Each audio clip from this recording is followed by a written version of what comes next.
देख रहे हैं द फुलझड़ी और मैं श्रुति। यूपी सरकार प्रदेश के 15 करोड़ गरीबों को मुफ्त राशन का वितरण आगे भी जारी रखने की तैयारी में है। जी हां, इसके लिए खाद्य विभाग ने शासन को प्रस्ताव भी भेज दिया है। नई सरकार के शपथ ग्रहण के बाद पहली कैबिनेट मीटिंग में ही इस प्रस्ताव को लाया जा सकता है। इस योजना का फायदा प्रदेश की जनता को मिला और उसका असर चुनाव में सभी ने बीजेपी के पक्ष में देखा।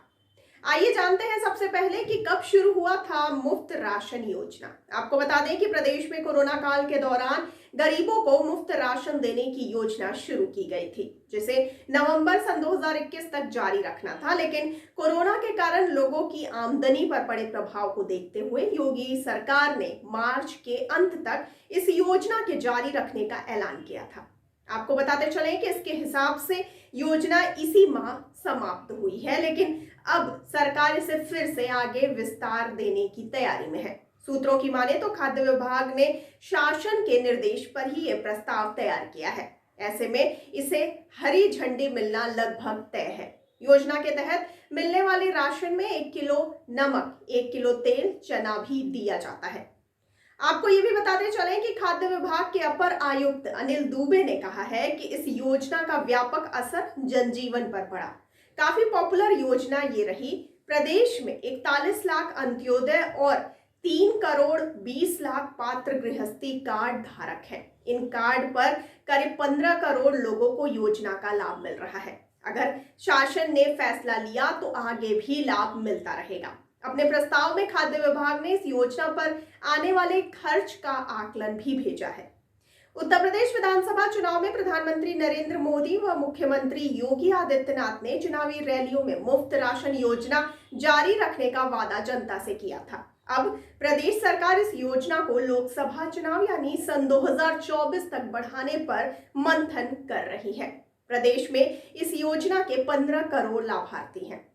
खाद्य व रसद विभाग की ओर से भेजे प्रस्ताव में अवधि का जिक्र नहीं है। इसे सरकार की मंशा पर छोड़ा गया है। और आइए अब जान लेते हैं इस योजना के बारे में विस्तार से।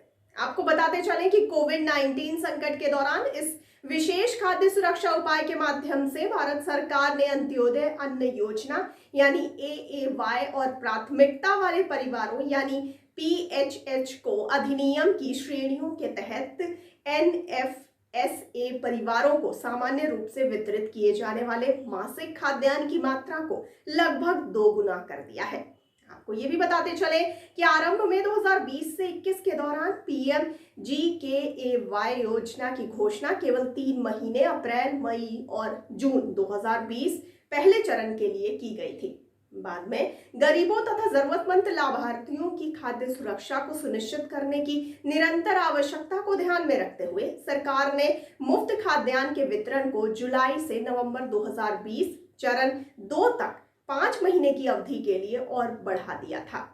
आपको ये भी बताते चले कि हालांकि 2021-22 में कोविड-19 संकट जारी रहने की वजह से अप्रैल सन 2021 में सरकार ने फिर से मई और जून 2021 यानी तीसरे चरण के 2 महीने की अवधि हेतु PMGKAY के तहत मुफ्त खाद्यान्न के वितरण की घोषणा की और फिर इसको बढ़ाते हुए जुलाई से नवंबर 2021 चरण 4 तक 5 महीने के लिए विस्तारित किया गया। इसके बाद नवंबर सन 2021 में कोविड-19 से उत्पन्न होती निरंतर कठिनाई को ध्यान में रखते हुए भारत सरकार द्वारा मुफ्त खाद्यान्न का वितरण दिसंबर 2021 से मार्च 2022 यानी चरण 5 तक जारी रखने का निर्णय लिया गया।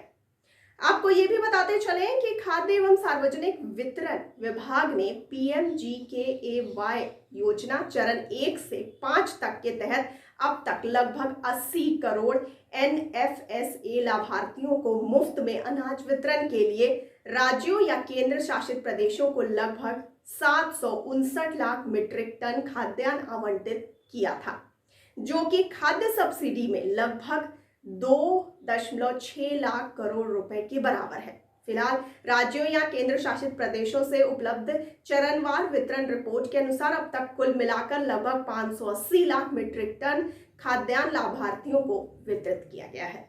और आइए जानते हैं इस योजना को लेकर के अगर कोई शिकायत होती है तो हम इसकी शिकायत कैसे करें। आपको अगर आपका राशन डीलर अनाज देने से मना कर रहा है तो आप टोल फ्री नंबर पर शिकायत कर सकते हैं। नेशनल फूड सिक्योरिटी पोर्टल यानी NFSA पर हर राज्यों के लिए टोल फ्री नंबर मौजूद है। इस पर कॉल कर आप अपनी शिकायत दर्ज करा सकते हैं। तो इस पूरी योजना को लेकर के आपका क्या कहना है, आपकी क्या प्रतिक्रिया है, हमें कमेंट सेक्शन में कमेंट करके जरूर बताइए। और साथ ही साथ हमारे चैनल को लाइक, सब्सक्राइब और शेयर करना बिल्कुल ना भूलिए। और मुझे दीजिए इजाजत, लेकिन आप बने रहिए द फुलझड़ी के साथ। धन्यवाद।